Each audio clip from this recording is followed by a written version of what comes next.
আসসালামু আলাইকুম। আমু কি করো? এই তো তালের ডাব কাটে ভিতরে কি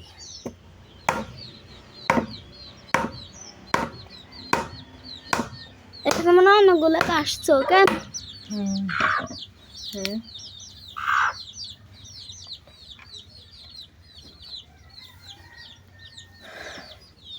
অনেকগুলো কেটে ফেলছো। এগুলো দিয়ে কি করবে? তোমরা রান্না করিও, আজকে রান্না করি, কালকে চালের রুটি বানাই, তোমরা খাই। মজা হয়? অনেক মজা।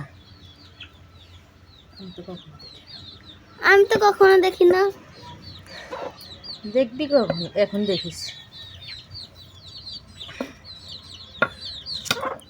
আর আপনারা কে কে খাবেন কমেন্ট করে জানিয়ে দিবেন।